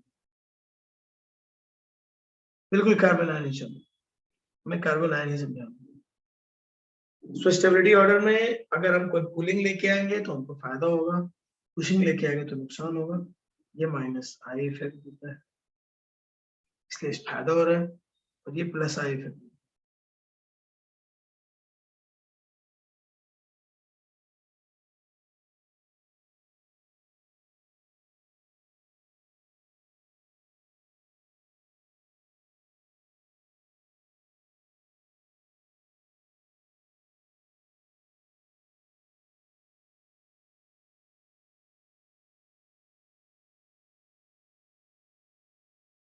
देख लो भाई,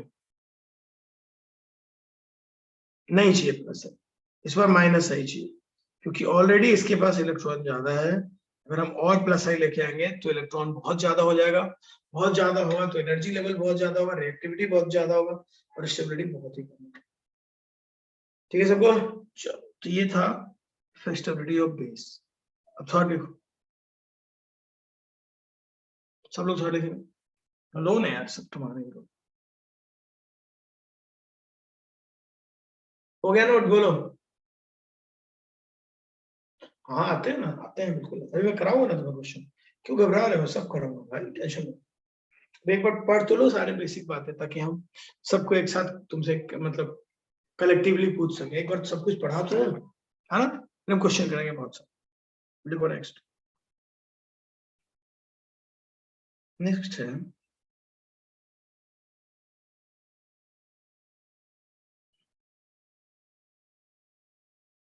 देखो एसिडिक स्ट्रेंथ होगा,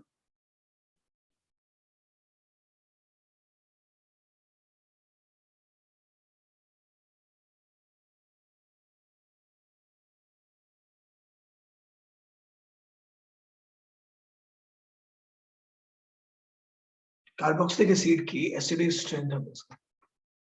कार्बोकैटायन समझ गया है, कार्बोनायन समझ गया है, उनको पुश पुल पे हम दिमाग लगा लेंगे।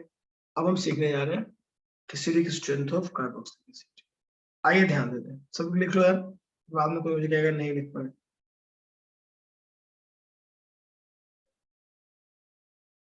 नोट हुआ ये?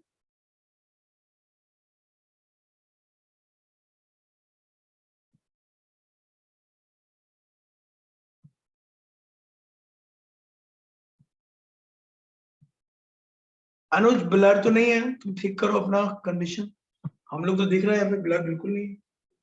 ठीक है, ठीक करो।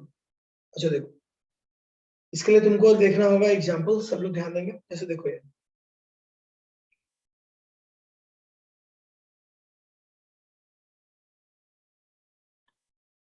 अभी अच्छा एसिड है कि नहीं है, इसका फैसला वाटर में जाके, वाटर में जाते हैं, एक्वस मीडियम होते हैं, और ये अपना एक्सप्रेस रिलीज करते हैं, तो ये बनाता है ये।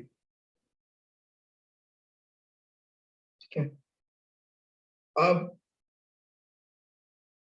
यहाँ पे कुछ कटायन होते हैं ऐसे, उसको स्टेबलाइज करने के लिए। अब देखना ये है कि इसके बाद H प्लस बाहर, H प्लस हमेशा से बाहर आना चाहता है, लेकिन H प्लस को बाहर आने के लिए उस बॉन्ड को तोड़ना पड़ता है। वाटर में हमेशा, हमेशा वाटर, मीडियम हमेशा से एक्वस होगा, इसलिए मैंने यहाँ एक्वस लिखा। एसिड बेस की बातें ही हम सिर्फ एक्वस मीडियम में करते हैं। ठीक है, अब देखो यहाँ पे, अब क्या आपने को समझना है इस पर, इसके एसिडिक स्ट्रेंथ निकालने के लिए, इसके ऊपर ऑलरेडी नेगेटिव साइन है, इसको अगर तुम वो तोड़ोगे तो देखो H प्लस बाहर आएगा और इसके ऊपर माइनस साइन आएगा, तो इसी से तो निकला है ये। तो acidic strength of carboxylic acid हमसे पूछ रहा है, तो एसिडिक स्ट्रेंथ निकालने का सबसे अच्छा तरीका होता है कि H प्लस को बाहर निकालो, उसके बाद इसका स्टेबिलिटी ऑर्डर देख लो।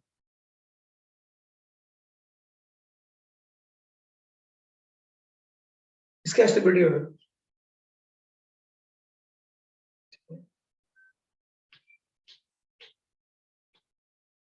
इंपॉर्टेंट ये है, क्या रिएक्शन नहीं समझ आ रहा भाई, समझा देता हूँ फिर से। ये देखो, ये रिएक्शन में क्या समझ में नहीं आ रहा, देखो ये स्ट्रक्चर है इसका, देखो सब लोग ऐसे होते हैं स्ट्रक्चर, सी डबल एच ऐसा होता है, इसके पास एक ना H प्लस होता है जो रिमूव होता है,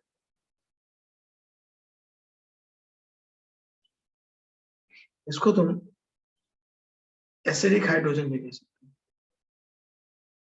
ऐसा इसलिए कि थोड़ी देर में ये H प्लस निकालेगा। देखो जरा, कौन पूछ रहा है नहीं समझ में आ रहा है? कोई बात नहीं, आप समझो, भावेश ध्यान दो। ये तो मानते हो ना कि इसके पास ये H होता है, ठीक है, और ये HO से लगा हुआ है, तो जो HO से लगा होता है वो एक्वस मीडियम में रिलीज, तो प्रोडक्ट बनेगा ये।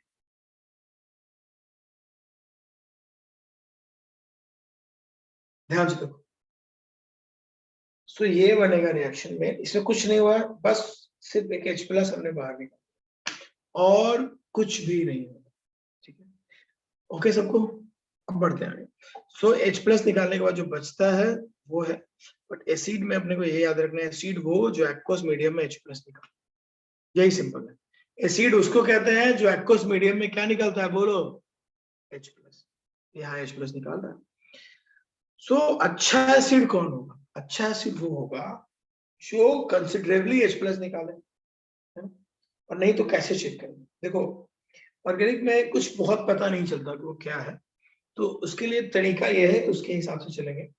मान लो कि ये मेरा BH है, BH टूट रहा है H+ में, और ये बन रहा है। तो यहाँ पे हम ये समझेंगे कि BH में से H+ निकला, B- में। तो ये बताओ BH आसानी से H+ कब निकाले?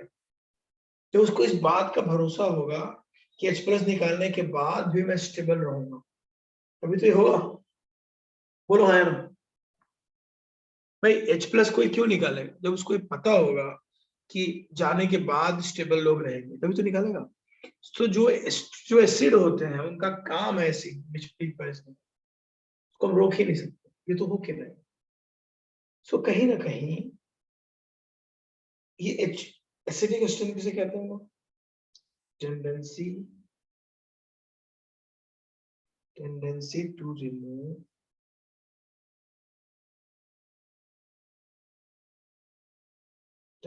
रिमूव electrons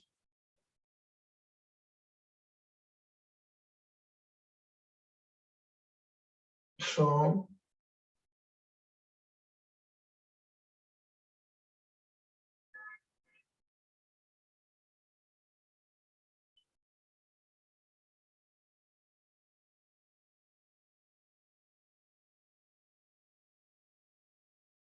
देखो सब लोग यहाँ पे ना, so tendency to remove electrons from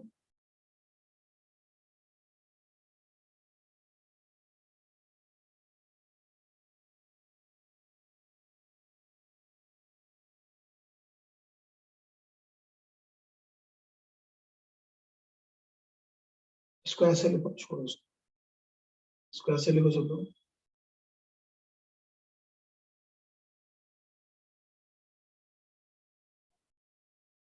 removing H+ tendency,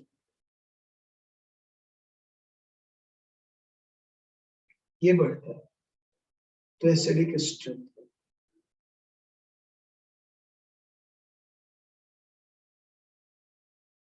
reason साहब है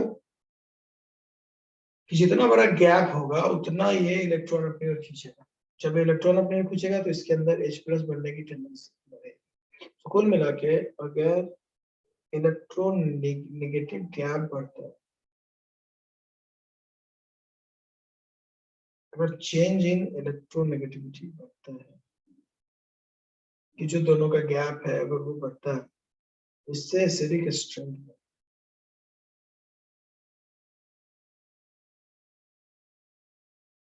ठीक है। सो नॉर्मली हम याद रखेंगे कि रिमूविंग H+ टेंडेंसी बढ़ेगा तो एसिडिक स्ट्रेंथ बढ़ेगा, इलेक्ट्रोनेगेटिविटी बढ़ेगा तो एसिडिक स्ट्रेंथ बढ़ेगा। तो इससे ये पता चल रहा है कि जो एसिडिक स्ट्रेंथ वो डायरेक्टली प्रोपोर्शनल है माइनस आई इफेक्ट है, और इनवर्सली प्रोपोर्शनल है। मतलब अगर चाहते हो एसिड अच्छा हो तो उसके अंदर जो है उसकी एसिड की एसिडिक स्ट्रेंथ अगर बढ़ानी है तो उसमें माइनस आई इफेक्ट बढ़ाना होगा और प्लस आई इफेक्ट कम करना होगा। फूल करने वाले लोग जाने वाले शुभ। हाँ ठीक है। सो इसका मतलब ये हुआ कि हमको ऐसे लोग चाहिए जो इलेक्ट्रॉन को क्या करें। सो समझना ऐसे है,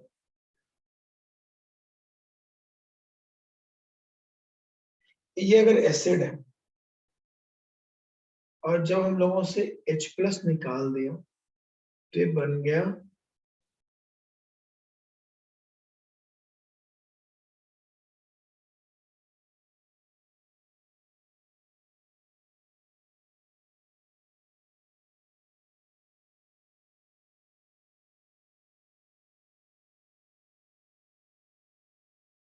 देखो, सो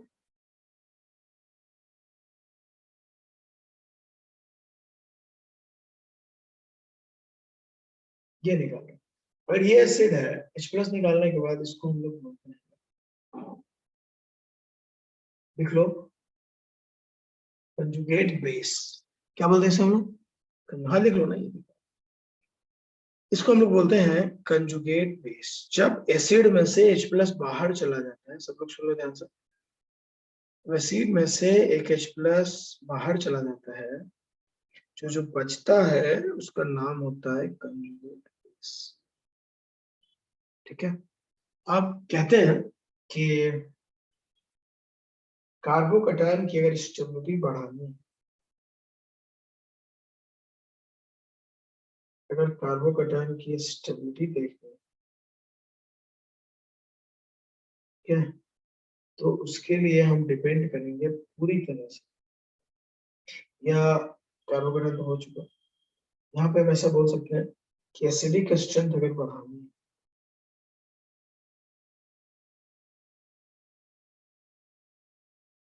अगर इसकी एसिडिक स्ट्रेंथ बढ़ानी है,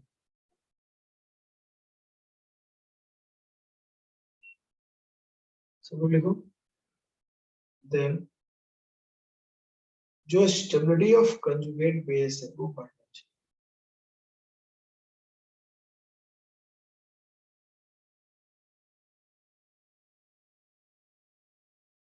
स्टेबिलिटी ऑफ कंजुगेट बेस होगा,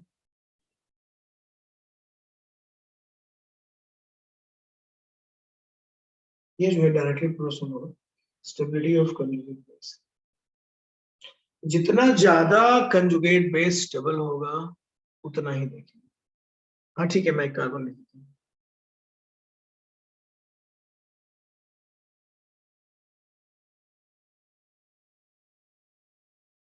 चलो लिखो,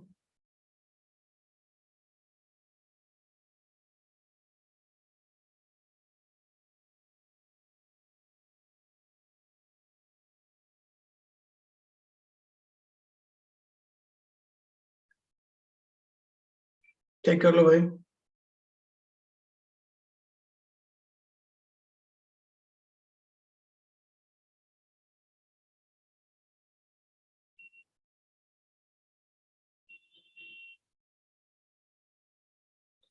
ये मिलेगा। अब अगर तुम स्टेबिलिटी बढ़ाना चाहते हो तो कंजुगेट बेस की स्टेबिलिटी बढ़ाओ। कंजुगेट बेस तो तुम्हारे सामने है। कंजुगेट बेस कैसा होता है, देखो ऐसा होता है, इसके ऊपर खुद ही नेगेटिव साइन। अब जिसके ऊपर खुद ही नेगेटिव साइन है वो क्या करेगा? इलेक्ट्रॉन डेफिशिएंट तो है ही।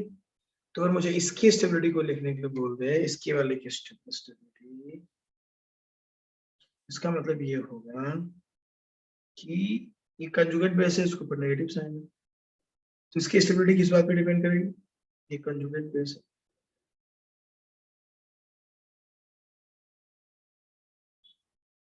इसकी स्टेबिलिटी किस बात पे डिपेंड रहेगी? तो कंजुगेट बेस की जो स्टेबिलिटी है,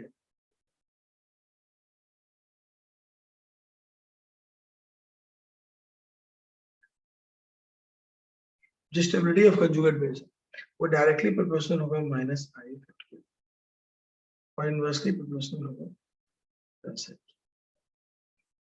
देख लो सबको ध्यान से, यहाँ से देखो ध्यान से। मैंने पहले ये बताया कि एसिड वो होता है जो अपना H प्लस निकालता है, और इसके बाद मैंने समझाया कि रिमूवेबल H प्लस देखना पड़ेगा। फिर मैंने कहा कि जैसे जैसे H प्लस की टेंडेंसी बढ़ती है, एसिडिक स्ट्रेंथ भी बढ़ता है, इलेक्ट्रोनेगेटिव डिफरेंस बढ़ने से भी एसिडिक स्ट्रेंथ बढ़ता है। फिर मैंने ये बताया कि एसिडिक स्ट्रेंथ जो है वो माइनस आई के डायरेक्टली प्रोपोर्शनल है, प्लस आई के इनवर्सली प्रोपोर्शनल है। फिर फाइनली ये हुआ कि जब H प्लस बाहर निकलता है तो जो बचता है उसको कंजुगेट बेस कहते हैं, और इधर को एसिड कहते हैं। तो कंजुगेट बेस जो है उसके बारे में यही बात हो रही है, कंजुगेट बेस जो होता है अगर वो स्टेबल है तभी एसिड स्ट्रॉन्ग हो। ठीक है, सो एसिड को स्ट्रॉन्ग होने के कंजुगेट बेस को स्टेबल। तो ये जो तुम्हारा कंजुगेट बेस है, देखो ये तुम्हारा कंजुगेट बेस। हाँ, ये जो कंजुगेट बेस है ये मांगेगा नहीं, इलेक्ट्रॉन इसके पास ऑलरेडी है, इलेक्ट्रॉन देने की कोशिश करेगा। सो एसिडिक स्ट्रेंथ अगर बढ़ानी है तो स्टेबिलिटी ऑफ कंजुगेट बेस बढ़ाना पड़ेगा। इसके ऊपर ऑलरेडी नेगेटिव साइन है और ये कंजुगेट बेस बढ़ाने के लिए हम किसका यूज करेंगे, माइनस आई इफेक्ट प्लस। इसलिए एसिडिक स्ट्रेंथ में अगर कभी ऑर्डर लिखा जाए तो सिर्फ माइनस आई इफेक्ट चेक करें। जैसे कोई ऐसे दे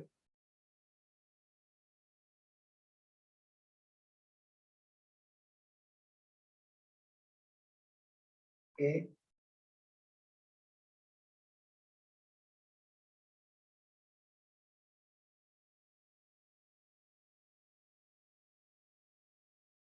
बी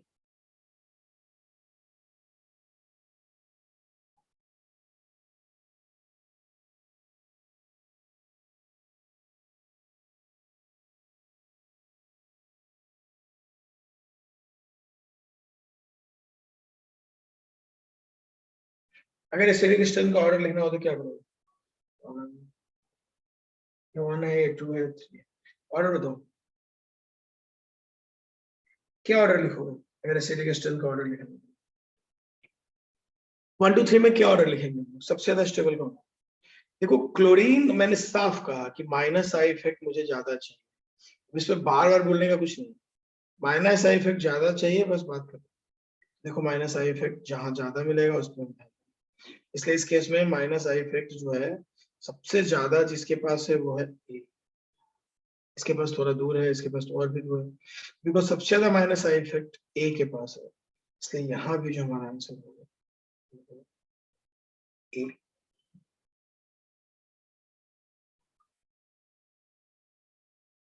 समझ में आएगा। एसिडिक स्ट्रेंथ में हम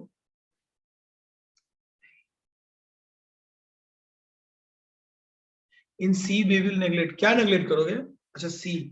सी में तो क्लोरीन दूर है ना, देखो ना क्लोरीन, देखो ये फर्स्ट कार्बन है, क्लोरीन क्लोरीन देखो थर्ड कार्बन में दूर हो गया। फर्स्ट में पास है, इसमें भी पास है, प्रैक्टिकली मान लो जीरो के आसपास तो होगा ही, कोई खास नहीं होगा, ये सब नहीं बोलेंगे, समझते हैं लेकिन, बट क्वेश्चन करते वक्त तो लिखना पड़ेगा ना कि थोड़ा बहुत है। ठीक है, that's it। तो ये हो गया। तो इसमें बहुत ध्यान रखने की जरूरत है, कौन अच्छा एसिड है कौन बुरा है। इसके लिए तुमको एक ऑर्डर याद रखना पड़ेगा, जिसकी माइनस आई इफेक्ट ज्यादा है वो ज्यादा एसिडिक होगा, जिसकी माइनस इफेक्ट कम है वो कम एसिडिक होगा। इसमें कुछ ऐसा बड़ा गेम नहीं है, बस ध्यान देना। ठीक है। सो नॉर्मली एसिड के बारे में ऐसे सवाल पूछे जाने पे हम पूरी तरह से डिपेंड करते हैं उसके साथ लगे हुए ग्रुप पे कि कौन पुश कर रहा है और कौन पुल कर रहा है। हमको याद रखना है कि इस केस में पुश होगा, उस केस में पुल होगा। सो इसमें कोई दिक्कत नहीं कि जब अगर कार्बन आयन का केस होगा उसमें हमको चाहिए पुलिंग वाले। सो यहाँ पे ध्यान रखेंगे कि अगर हम प्लस आई इफेक्ट की बोल रहे हैं, मैं बार बार बोल रहा हूँ, माइनस इफेक्ट मतलब साफ है पुलिंग, और प्लस आई इफेक्ट मतलब साफ है क्या, पुशिंग। ठीक है। अब जिस केस में पुलिंग लग रहा है पुलिंग सही, इसमें पुशिंग लग रहा है पुशिंग सही। पुलिंग को माइनस आई इफेक्ट कहते हैं और प्लस को, पुलिंग पुलिंग को क्या कहते हैं, माइनस आई इफेक्ट, और जो प्लस होता है, जो पुश होता है उसको हम लोग प्लस आई। तो ये याद रखेंगे, पुलिंग एंड पुशिंग। ठीक है सबको, बोलो डन।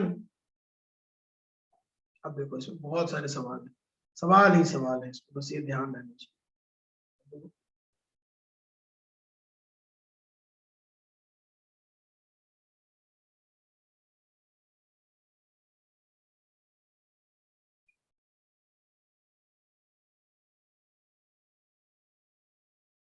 वन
देखो एक बार ध्यान से,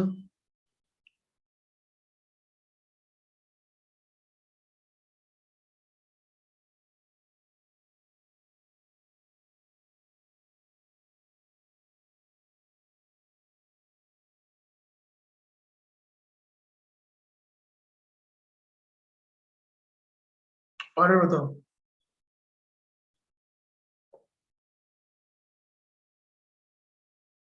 ये थोड़ा, ये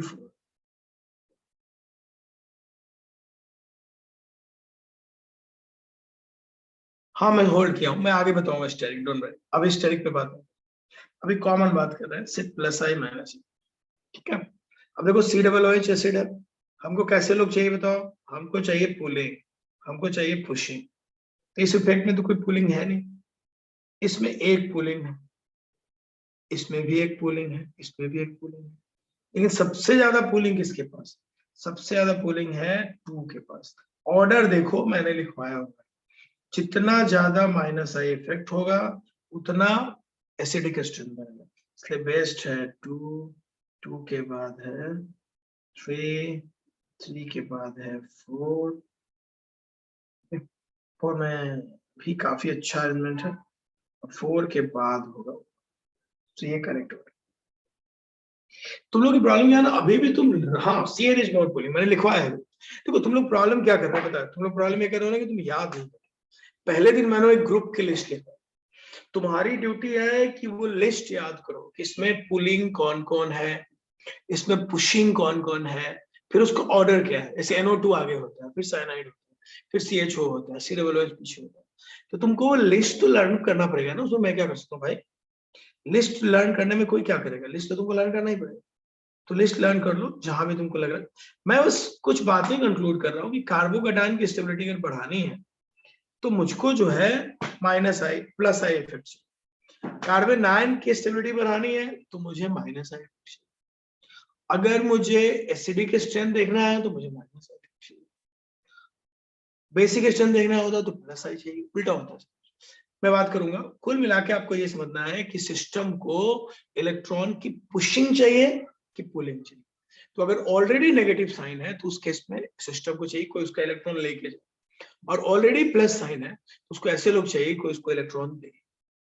बोलो सबको क्लियर समझ में आया, इसको प्रॉब्लम। हाँ हम आएंगे फ्री रेडिकल इसके बाद, कार्बोकेटाइन कार्बोनाइन के बाद हम फ्री रेडिकल पर भी बात करेंगे, ओके। नेक्स्ट फ्री रेडिकल उस पर बात करेंगे। सबको कार्बोकेटाइन समझ आया, कार्बोनाइन समझ में आया, हम फ्री रेडिकल पर भी बात करेंगे, ओके। चलो सो हम लोग आगे बढ़ते हैं, फ्री रेडिकल ही नहीं हम लोग दो तीन और करेंगे, फ्री रेडिकल करेंगे, उसमें हम लोग कार्बीन्स करेंगे, नाइट्रीन्स करेंगे, बहुत सारा अभी आना बाकी है, हम थोड़ा ही। चलो बाय, टेक केयर, मिलते हैं नेक्स्ट टाइम, अभी अभी काफी कुछ बाकी है, थोड़ा ही। Bye bye bye bye bye bye.